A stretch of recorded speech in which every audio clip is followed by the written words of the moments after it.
Good morning in the US. Good afternoon Buenos in Europe. días en Estados Unidos, I buenas hope you are tardes, well Europa. and in good health. Espero que I would todos like to estéis bien, convey en buena my salud. sincere appreciation Quisiera to Rafael agradecer del muy Pino sinceramente Foundation a la Fundación for its Rafael del invaluable Pino por su contribution to contribución academic tan debate valiosa and al debate leadership, académico y al and for the liderazgo. opportunity to Y también, interview claro, one por of Harvard's brindarme la most oportunidad, renowned voy a academics, entrevistar Professor a uno Joseph de Nye. los más reconocidos académicos de Throughout my Harvard, el entire profesor career as a Joseph Nye. diplomat and A a lo largo de scholar, mi carrera I como have deeply diplomático y como admired and been estudioso, inspired by la verdad Professor es que Nye's he work. admirado la obra For del profesor decades, Nye. Me he ha has been a inspirado. leading Desde light hace in décadas international estudia y relations, analiza las a relaciones leading light internacionales. which Nos ha today iluminado a shines otros like a beacon estudiosos in the y somber hoy, times más of que nunca, en COVID-19. estos momentos lúgubres One of the del greatest COVID, privileges of being uno a de los fellow at mayores Harvard Kennedy privilegios de School ser fellow has en la been Harvard getting to Kennedy know School Professor ha Nye sido que he and podido benefiting from conocer his al profesor profound Nye. wisdom. Desde luego que he podido I am aprovechar sus wholeheartedly appreciative conocimientos. for the Agradezco insights and guidance muchísimo al he has profesor kindly por todo and lo que me ha patiently enseñado. afforded to me De during my forma research at amable, de Harvard. forma paciente, nos The ha ido subject of today's guiando a lo largo de conversation mis cannot be investigaciones more en pressing, Harvard. Hoy and my voy a fellow hablar con el profesor panelists Nye more acerca de algo authoritative. urgente y mi amigo, el COVID-19 profesor constitutes Nye, the más greatest conocedor global del tema. crisis of the century. COVID-19, desde The luego, pandemic has representa la mayor unleashed crisis de twin este siglo. crises La pandemia ha unprecedented in desatado recent history. dos crisis sin A public precedentes health en la historia crisis reciente. with harrowing Una death crisis tolls and de major salud challenges pública for con our unos health números de system víctimas in Spain, the aterradores, US, un and home to desafío the para world, nuestros sistemas and sanitarios a en global España y economic en Estados crisis Unidos y en todo el with mundo, rocketing y una unemployment, crisis public económica debt global con un increases, and desempleo a deep disparado, recession, not incrementos least. en deuda pública y Each crisis recesiones alone is profundas. having a Cada una de las tectonic crisis impact on the representa un international system seísmo and sobre el balance of sistema power as we internacional know it. y el equilibrio de poderes tal y Almost como lo nothing will be the conocemos. same after COVID-19, Probablemente nada será and igual global después del stability is no COVID-19. exception. La estabilidad global no es Professor excepción. Nye, Profesor in your Nye, view, ¿usted what impact qué will cree COVID que va a have pasar? ¿Qué on the impacto world tendrá order? el COVID sobre el orden mundial? Thank you, Alvaro. It's Bueno, muchas very gracias, Álvaro. humbling La to verdad es realize que that es we're tremendo only in the first darnos stage cuenta de que of a estamos play en that las has many primeras acts. etapas de So una, any podríamos decir, estimates that we make about tragedia what will dividida look en varios like in the actos. final act Cualquier are bound to predicción be no nos va a incorrect. servir mucho. No It's vamos a worth remembering dar en el that clavo in cuando pensamos en lo que va a suceder 1918, al final. Si comparamos con la we gripe had the del great 18, influenza por ejemplo. epidemic, which killed En el more 18, people esa than died terrible in gripe World War I. que It was ocasionó the más second víctimas wave de las of que the ocasionó epidemic la which Primera killed more Guerra people Mundial, than pero the fue la first wave. segunda oleada So de la we still epidemia don't la que know sesgó what más the vidas, ultimate más que la outcome will primera be. oleada. Así que The no other thing sabemos that's cuál va a ser el interesting resultado. historically Luego to hay otra cosa remember interesante también en is that términos históricos, despite the y es que terrible a damage pesar done de by the las terribles 1918 secuelas influenza de la epidemic, gripe del 18, it did pues not have a big no effect on no tuvo gran societies efecto and the sobre global las balance of sociedades, power. sobre el World equilibrio War I global had a huge de effect, los but poderes. the La Primera pandemic Guerra of Mundial that sí que era los tuvo. La did pandemia not. del So the danger 18 we no have los tuvo. is Así que el we peligro try que to think corremos that ahora because something es que is tendemos a big, pensar que as the porque algo es current grande, como coronavirus lo es is desde luego, big, el it's a coronavirus big es event, grande, therefore es must grande, es have un big evento effects. tremendo, But pensamos que va a tener unos sometimes in efectos history, también tremendos. small Pero events have big resulta que a effects, veces en la and historia big events have acontecimientos aparentemente less menores tienen big tremendas effects secuelas than we might y expect. acontecimientos So enormes this tienen is to say that menos secuelas de las que podríamos I pensar. am Con esto lo que quiero skeptical decir about es que people who yo were telling us what tengo the world will mis look like dudas cuando at the oigo end a of otras this. personas que nos dicen Frankly, así the va a proper ser el answer mundo is humility. No one después knows. del COVID. With La that verdad es que said, humildemente give you tenemos some que decir broad que no lo guidance. sabemos. I Ahora, don't think dicho that esto, this is going no to be a creo que geopolitical vaya a turning ser point un punto de which China inflexión passes the geopolítico. US. No creo que veamos I a don't China think adelantar a that Estados it's going Unidos. to be the No end creo of que democracy, vaya a as some ser people have el final de la proclaimed. democracia, como han I dicho worry a algunos. bit A mí about sí me the preocupa European algo Union Me preocupa la Unión Europea. No creo que vaya a representar el fin de la Unión Europea, a pesar del reciente fallo del tribunal alemán, que me preocupa. En fin, hay muchos planteamientos de los cuales no podemos estar absolutamente seguros, pero antes de lanzarnos a pensar que el mundo va a sufrir una tremenda revolución, porque ahora mismo estamos viviendo tiempos convulsos, pues yo diría que es demasiado pronto. Aún no podemos decir nada. Bueno, como antiguo alumno de jesuitas estoy muy de acuerdo y yo también tiendo a no pronunciarme firmemente en relación con lo que va a suceder en el futuro. No somos adivinos, desde luego, pero agradezco su punto de vista.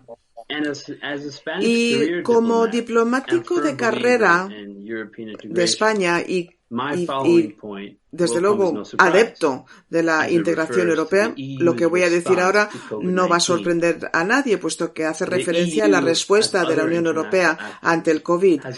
La Unión Europea, como otros agentes internacionales, ha tenido dificultades en sus primeros momentos contra la pandemia, pero sus instituciones han incrementado esfuerzos de manera notable y han podido unir fuerzas. Como español, como diplomático, permítame que haga referencia a esta metáfora. A lo largo de la historia, cuando se enfrenta a crisis, la Unión Europea normalmente se ha portado como un equipo de fútbol no disciplinado, que empieza el partido perdiendo, pero remonta en la segunda parte, cuando empieza a jugar verdaderamente como equipo.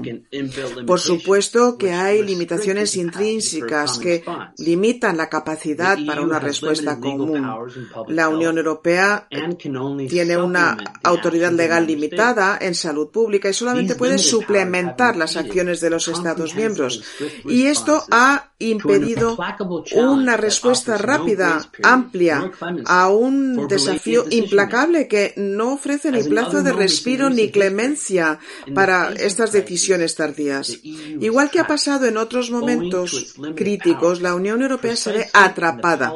¿Por qué? Pues porque sus poderes están limitados precisamente en el campo de la política o las políticas, donde sería más importante que tuviera poder, en concreto, sanidad. Y además estos poderes se ven estancados por divisiones y escaramuzas entre Estados miembros dentro de este marco de un proceso de toma de decisiones disfuncional y complejo que depende de esta necesidad de consenso. El doctor Henry Kissinger se lamentaba de que la toma de decisiones puede ser tan compleja que el proceso de conseguir un consenso burocrático puede que eclipse el objetivo del esfuerzo en sí. Los estudiosos lo llaman la trampa del consenso. La Unión Europea se encuentra atrapada, y yo lo he visto yo mismo muchos años desde los bastidores del Consejo de Europa. Altos cargos de la Unión Europea han reconocido sorprendentemente que la Unión Europea sigue siendo, en términos políticos, nacional, pero ha habido una concesión de poderes en entorno económico. En términos generales, la Unión Europea no ha podido sobreponerse a lo que fue su alianza inicial, que fue la CEE. A pesar del nivel sin precedentes de integración conseguidas en campos importantes como comercio o competencia, otros importantes campos políticos siguen estando en manos de los Estados miembros, por ejemplo, salud pública y política exterior. Profesor Nye, ante esta crisis y en estos tiempos de gran competitividad entre los poderes, ¿qué tiene que hacer la Unión Europea? ¿Esforzarse más en cuanto a esfuerzos, competencias para conseguir mejores resultados como agente internacional? Bueno, Álvaro, yo la verdad es que estoy de acuerdo con el diagnóstico que haces. Esta situación de la Unión Europea en cuanto a los orígenes de algunas de sus limitaciones, pero también en cuanto al futuro. Y me ha gustado mucho esta imagen del equipo que remonta en la segunda parte del partido. Hemos visto, como señalas, hemos visto muchas situaciones en el pasado. La Unión Europea parecía que no conseguía el objetivo, pero hay un firme compromiso para con el proyecto general de la Unión Europea. Y por esto pienso yo que sí va a haber una segunda parte muy sólida, muy robusta. Pero para llegar a esta segunda parte, creo que vais a tener que hacer algunas cosas, tomar algunos pasos que se han sugerido. Por ejemplo, debería de haber un fondo de recuperación de la Unión Europea. La señora van der Leyen habló acerca de 1 billón de euros. A mí me parece que es necesario y quizás no sea siquiera suficiente. Creo también que debería de haber bonos de la Unión Europea. Bonos que ha recomendado George Soros que se parezcan a los bonos perpetuos, que no sumen a la deuda. Esto sería, yo creo, un paso bien dado. Y creo que tampoco es implanteable que esto sucediera. Pero como señalas con razón, hasta ahora mismo, la respuesta no ha sido tan firme, tan contundente como debiera de haber sido. Así que sí, yo confío en que la Unión Europea sepa resolver este problema, como lo ha hecho en otras ocasiones en el pasado. Pero tengo que decir que, desde luego, se van a tener que tomar decisiones difíciles. Pues desde luego estoy de acuerdo en esto de la esperanza. El embajador Nick Burns entrevistó el otro día al profesor Sergio Favini, ya sé que usted le conoce, y a mí mismo el otro día, y nos preguntó el embajador Burns que si como europeos, que si habíamos observado que la Unión Europea era menos relevante ante sus ciudadanos durante esta crisis del COVID-19. Desde luego que muchos han lamentado esta tendencia de la Unión Europea de recurrir por defecto a soluciones nacionales e incluso en lo que debería de ser nuestro mejor momento. El presidente Macron ha dicho incluso que la Unión Europea se enfrenta a una amenaza existencial y tengo que decir que, sintiéndolo muchísimo, estoy de acuerdo con él. Como consecuencia de esta crisis, esta sensación de traición se ha profundizado entre los ciudadanos de los países más afectados, Italia o España. En una encuesta en Italia recientemente, el 67% de los encuestados dijeron que creían que formar parte de la Unión Europea era una desventaja para su país. En el año 18, la cifra era de 47%. El anterior primer ministro italiano Enrico Letta, que también ha hablado en la Fundación Rafael del Pino y con quien he tenido el honor de trabajar, advirtió hace poco que si la Unión Europea no apoyaba lo suficiente a Italia, el país se convertiría en la Hungría de Europa, un malandrín denostando la corriente principal dentro de la zona de la moneda única. Esto es algo que preocupa. Por supuesto, el apoyo público menguante a la Unión Europea no es ninguna novedad, porque ya durante la crisis financiera y económica del 2008, la incapacidad de la Unión Europea de reaccionar rápidamente socavó su credibilidad ante la ciudadanía europea. Pero hay dos diferencias notables. Primero, a diferencia de lo que sucedió en los años después del 2008, la opinión pública es muy consciente, ha aprendido de manera heurística y como consecuencia del Brexit que no es imposible distanciarse, salirse de la Unión Europea. Y en segundo lugar, los partidos populistas y escépticos han seguido brotando, haciéndose cada vez más importantes, como han señalado Pippa Norris y Ronald Inglehart de la Harvard Kennedy School. Lo llevan diciendo estos expertos desde hace ya años. Así que, profesor Nay, ¿usted qué opina? El nacionalismo es un peligro que yace dentro de la respuesta fragmentada de la Unión Europea al COVID. Pues, a ver, el nacionalismo es un problema, desde luego, pero recordemos que está ahí desde hace ya mucho tiempo. Yo siempre recuerdo el hecho de que cómo se enfrentan los líderes al nacionalismo puede transformar el nacionalismo, que ya no será una fuerza negativa, sino una positiva. Porque recuerdo, por ejemplo, Jean Monnet, las decisiones que tomó en los años siguientes a la Segunda Guerra Mundial. Hubiera sido muy fácil intentar separar el Ruhr y Sarre de Alemania, y hubiera sido tentador el retener a Alemania, porque Alemania y Francia habían tenido 3 guerras en 70 años, pero Monnet tuvo la sensatez de comprender que esto fomentaría el nacionalismo alemán de nuevo. Se le ocurrió que sería mejor hacer algo con los recursos del carbón y acero europeos y compartirlos.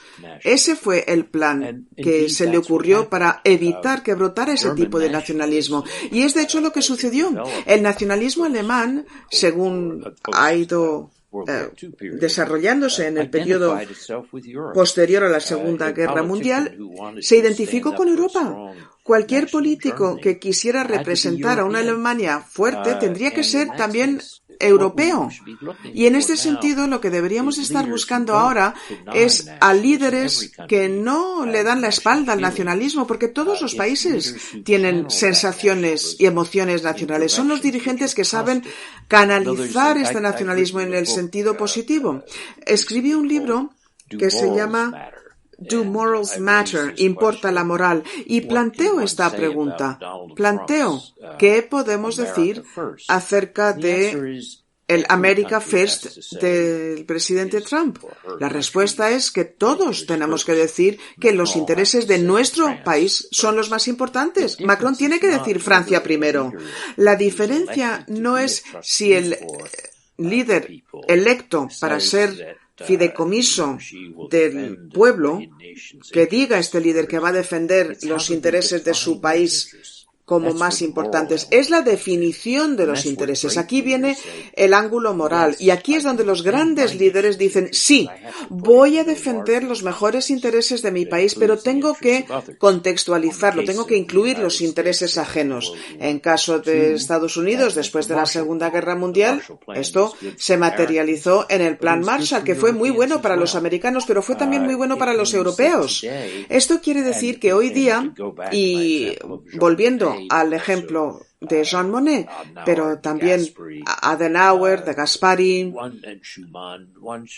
Schuman, deberíamos de darnos cuenta de que defienden sus intereses nacionales, pero lo ven como parte de los intereses europeos en sentido más amplio y no estaban en contraposición.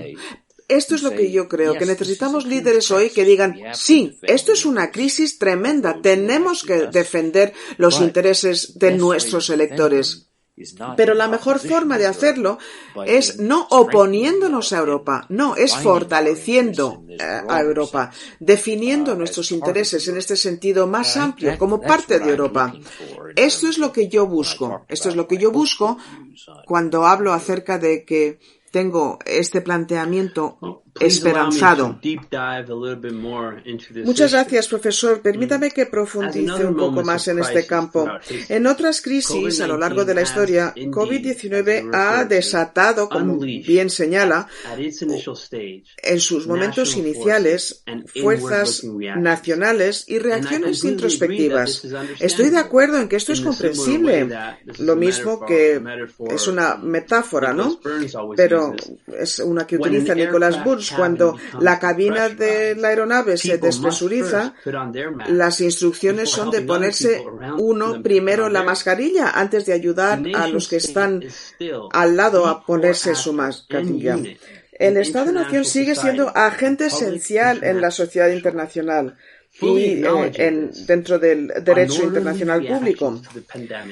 Lo reconocemos, pero las reacciones desordenadas son disfuncionales, puesto que la pandemia es de manera esencial un desafío transfronterizo que exige coordinación transfronteriza también. Y la solidaridad es muy importante también y encaja con el asunto que trata usted en su libro. Los gobiernos han priorizado sus intereses, aunque esto haya haya socavado la solidaridad para con otros países. Por ejemplo, ciertos gobiernos han introducido límites a las exportaciones de equipos de protección médico, las mascarillas, por ejemplo, a pesar del desabastecimiento que se da en otros países. Y esto nos recuerda dinámicas egoístas parecidas durante la pandemia de la gripe H1N1 del 2009.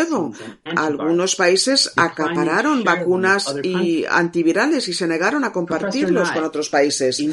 Así que, profesor Knight, ¿usted cree que esta preeminencia del Estado-Nación será la norma en el siglo XXI?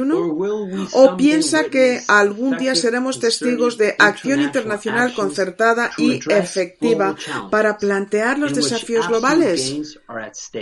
Veremos que ahí el objetivo es absolutamente esencial. Mi respuesta es que no creo que debamos esperar la sustitución del Estado-Nación en el siglo XXI.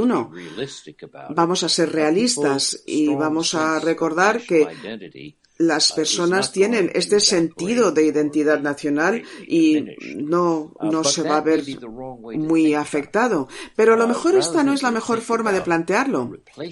Podríamos pensar, en vez de en sustituir el nacionalismo, en vez de sustituir el Estado-Nación, deberíamos de pensar en cómo incorporarlo dentro de un marco de mayor alcance para que se eviten los efectos limitativos que lo caracterizan cuando echamos la vista atrás.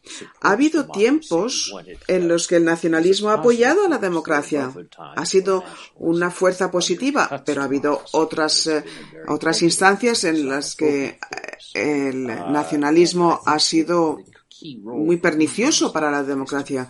Yo creo que lo más importante es que los líderes piensen en los intereses nacionales dentro del marco de instituciones de mayor alcance, para que no sea uno u otro, sino más bien ambos. Steve Bannon, que fue uno de los asesores del presidente Trump en el 2016, hablaba acerca de la diferencia entre lo que él llamaba los americanos nacionalistas reales y los cosmopolitas desarraigados. Los seres humanos pueden ser fieles a varias realidades a la vez, porque, por ejemplo, nos sentimos que formamos parte de la familia, formamos parte de la región, formamos parte de la nación, formamos parte de grupos o asociaciones profesionales, de agrupaciones religiosas. Podemos ser fieles a distintas entidades de manera simultánea. No es esto o lo otro. Así que la pregunta esencial para los líderes será la de definir estas posturas nacionalistas sólidas, pero dentro de Europa y, más allá de Europa, parte del mundo en general. Yo lo que he visto en el caso del presidente Trump en esta crisis es que lamentablemente se ha planteado los intereses americanos de forma muy mezquina, distanciándose de la OMS, por ejemplo, ha retirado la financiación. Esto es desastroso, es una respuesta desastrosa, echando la culpa a otros, diciendo que China o Estados Unidos tuvo peores cifras al principio de la crisis. Esto no conduce a nada bueno. Concluyo, pues, diciendo que los líderes que se planteen esta reacción a la moneda en vez de el tipo de reacción que estamos viendo hoy, por ejemplo, en el presidente Trump. Sí, estoy completamente de acuerdo, y para aclarar conceptos, por supuesto que no estoy en absoluto recomendando dejar atrás el Estado-Nación. No, yo espero que el Estado-Nación, la Realpolitik, la razón de Estado, el interés nacional, no sean más un obstáculo para llevar a cabo esta acción internacional concertada y efectiva cuando está en juego tanto. Y esto me lleva a una pregunta que tiene punto interesante en el libro que ha publicado hace poco, Do Morals Matter? Presidents and Foreign Policy from FDR to Trump. Y por cierto, recuerdo que la última vez que nos vimos fue en el centro Belfast. Se me olvidó llevar el libro para que usted me lo firmara. Llegó el COVID, se cerró el campus y no nos hemos visto desde entonces. Así que aprovecho ahora para formular la pregunta que le iba a formular entonces, que es ¿qué lecciones aprendemos después de esta crisis del COVID en términos de la importancia de la moral en la política exterior?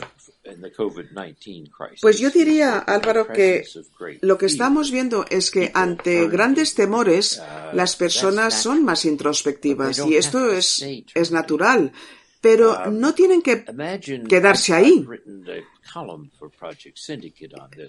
He escrito una columna para Project Syndicate que he titulado Fracaso abismal por parte de los líderes. Imaginemos que el presidente Trump, en vez de primero negarse a aceptar la realidad de la crisis y luego señalar a los chinos como culpables, imaginemos si el presidente Xi Jinping, que hizo lo mismo, por cierto, primero se negó a aceptar la realidad y luego intentó echarle la culpa a otro. Imaginemos qué hubiera pasado si estos dos líderes se hubieran puesto en contacto con Europa, Japón, Australia y otros y hubieran dicho, vamos a conjuntamente establecer un fondo COVID al amparo de las Naciones Unidas, un fondo generoso a disposición de todos los países pobres.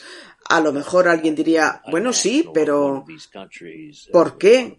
Un ciudadano de uno de estos países, de estos grandes países, ¿por qué va a estar de acuerdo?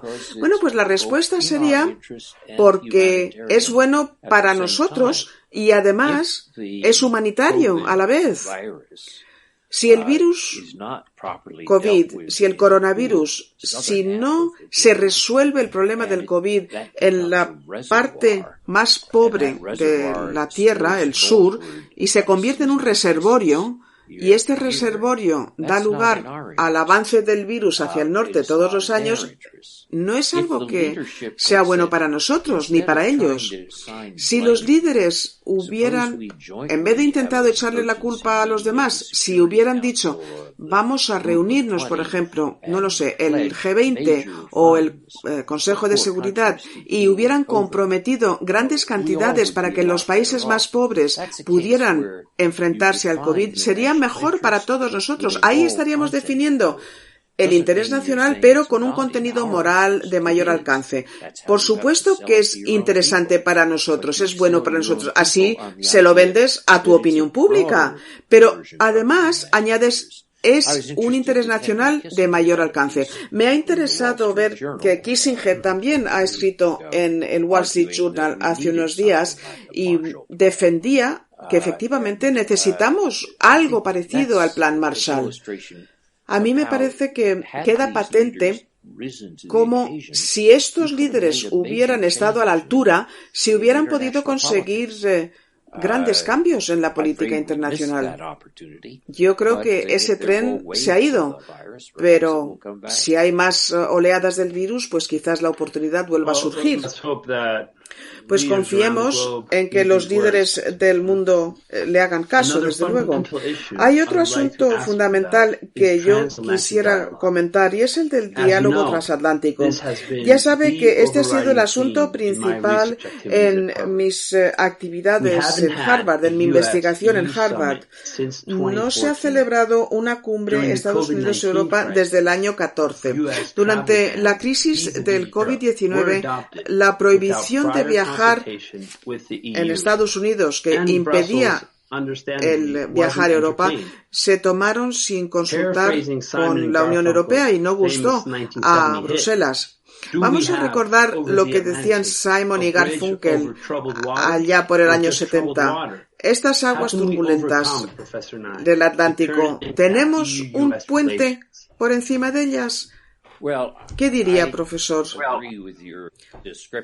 Pues estoy de acuerdo con esta descripción de la situación. La verdad es que llevamos una racha pésima de relaciones transatlánticas en los últimos 3 años.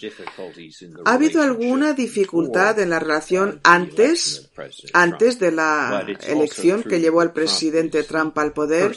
Pero también es cierto que Trump es el primer presidente que en el periodo posterior al 1945, que ha sido escéptico en cuanto a las alianzas en las instituciones multilaterales.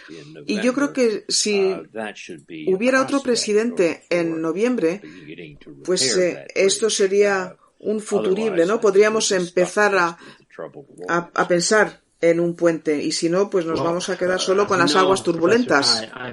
Bueno, ya sabe, profesor Knight, que he entrevistado a cargos importantes de las administraciones Trump, Obama, George W. Bush y Clinton para identificar estas ineficiencias en el transatlántico, el diálogo transatlántico, para explorar fórmulas para fomentar la eficacia dentro de los canales de la interlocución diplomática. Una posibilidad que estoy estudiando ahora es si es o no conveniente, si está o no indicado el promover la creación en Europa de enviados especiales, altos representantes, embajadores volantes, que puedan ser como puntos de referencia o centros de enlace para crisis concretas. Y esto quizás mitigaría la incertidumbre acerca de a quién llamar en Europa, ¿no? ¿Qué se marca para hablar con Europa? Esto es una de las citas apócrifas de Henry Kissinger, que nunca lo dijo, pero como dicen los italianos, si non è vero, è ben trovato. ¿Verdad? Por supuesto que para que funcione tal ejercicio, estos enviados especiales tendrían que ser personalidades conocidas, respetadas, que podrían coordinar de forma eficaz ad intra, creando una unidad estratégica dentro de las instituciones de la Unión Europea y los Estados miembros, y también ad extra, actuando como interlocutores efectivos con autoridades de países terceros. Por ejemplo, el alto representante Javier Solana nos demuestra que esto, desde luego, no es una entelequia. Y más recientemente, en un contexto muy distinto, el nombramiento de Michel Barnier como señor Brexit y su papel muy eficaz como negociador jefe en nombre de la Unión Europea y como persona que ha podido explicar Brexit al mundo, nos demuestra que si la Unión Europea está verdaderamente comprometida para con un intento, cumplirá lo prometido. Y podríamos preguntar, ¿necesita la Unión Europea más Barnier o Solanas? La pregunta no es retórica, porque su importancia supera el diálogo transatlántico. Y fue Madeleine Albright que, en un momento de exasperación en el 98, dijo que para entender verdaderamente lo que es la Unión Europea, para entender su esencia y su razón de ser, uno o es un genio o es francés.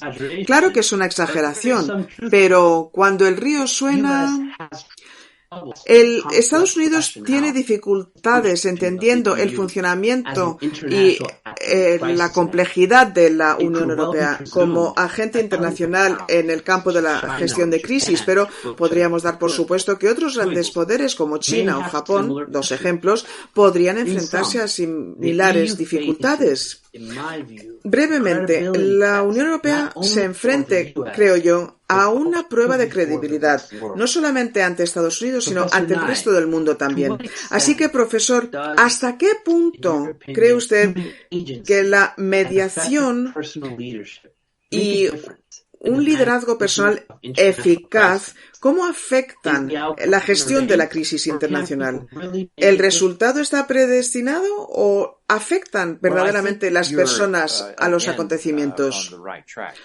Mi respuesta aquí sería de que va sobre el buen camino. Me gusta esta idea de estas relaciones personales a alto nivel, estos enviados especiales que quizás no están vinculados a una burocracia concreta. Por supuesto, el Servicio Diplomático Europeo cuenta con grandes profesionales, pero es algo distinto cuando estás llegando a la burocracia de otro gobierno.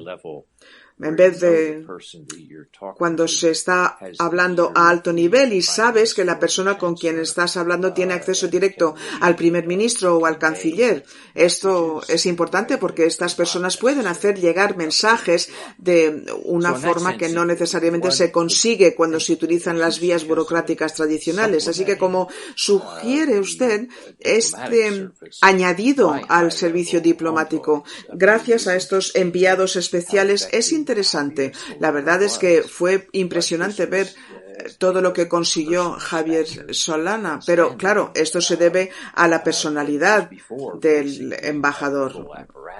Y por supuesto esto sucedió antes de que se contara con todo el andamiaje del servicio diplomático europeo. Con esto no quiero decir que estén contrapuestos, ¿no? Se puede contar con ambos, pero quizás se podría pensar en un suplemento, sí. Bien, tenemos tiempo para una pregunta de nuestro público. Es Emilio Moraleda, presidente de Talento Farmacéutico Business School, que tiene una pregunta para ambos. ¿Cree usted que se mitigarán los riesgos que corre la Unión Europea en relación con Estados Unidos y China? ¿Y cree usted que el euro corre el riesgo de desaparecer a corto o medio plazo? Profesor Nye, ¿nos da, por favor, su visión de experto? Es un asunto, desde luego, importante. Mi respuesta aquí sería que si vemos el mundo desde un punto de vista muy amplio, ¿no? China, desde luego, es una potencia en auge. Es la segunda economía del mundo, nacional, aunque recuerdo a todos que Europa, en su totalidad, sigue siendo igual de grande que Estados Unidos en términos de potencia económica. Pero yo creo que lo más importante es que no hay dos partes del mundo que compartan los valores básicos como Estados Unidos y Europa. China, desde luego, ha conseguido algo impresionante. Ha sacado a millones de ciudadanos de la pobreza, pero el uso de la tecnología, el control de las personas, pues no son el mismo planteamiento que en Estados Unidos y en Europa. Estados Unidos y Europa muchas veces vemos las cosas de distinta forma, pero los valores básicos son los mismos. Compartimos estos valores básicos, Estados Unidos y Europa.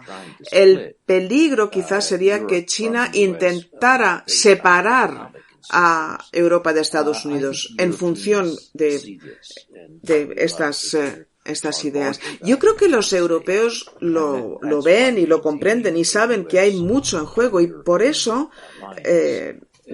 la alianza entre Europa y Estados Unidos es muy importante. Yo no creo que China vaya a adelantar a Estados Unidos. No, pero creo que si Europa y Estados Unidos se mantienen unidos, y más importante, no creo yo que el autoritarismo adelante a la democracia. Así que yo creo que la respuesta es que los europeos deben trabajar muy estrechamente y con Estados Unidos, trabajar estrechamente las dos potencias. Como decía antes, me preocupa más esta fragmentación, estas divisiones o escisiones dentro de Europa.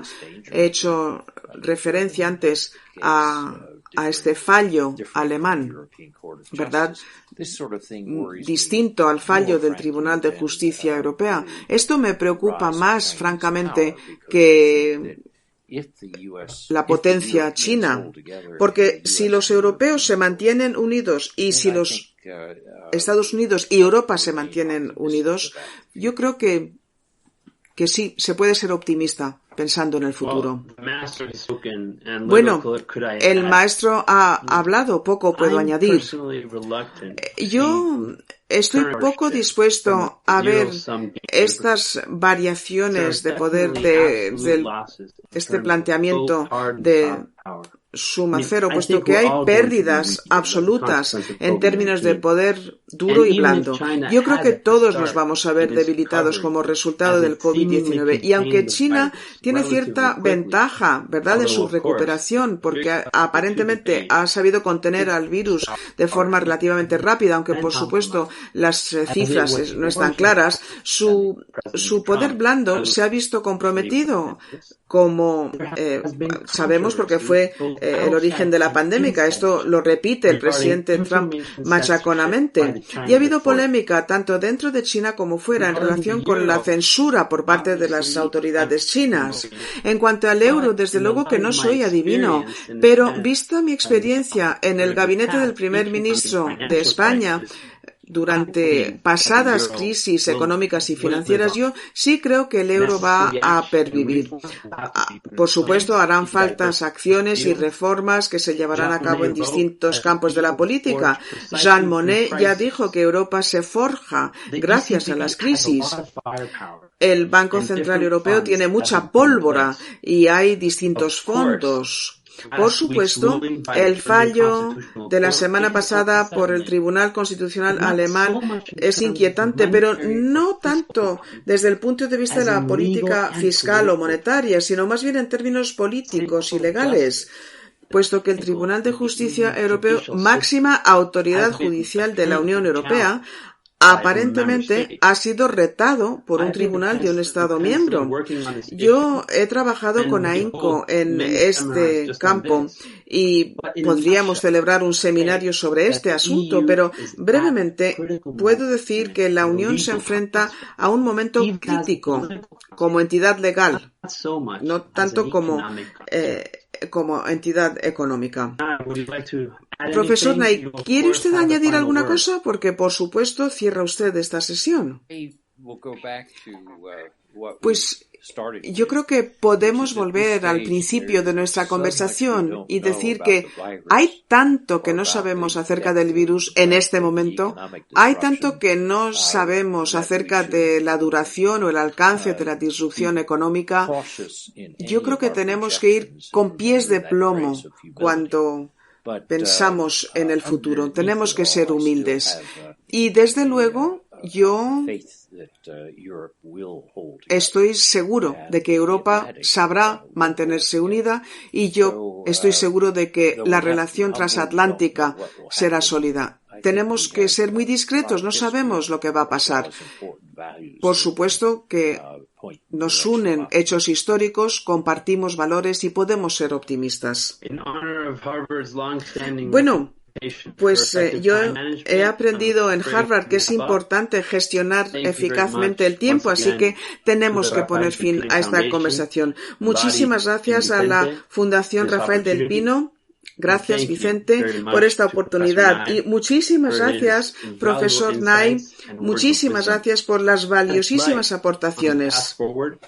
Vamos a ver si nos iluminan en estos momentos tan difíciles. Así que muchísimas gracias y cuídense mucho.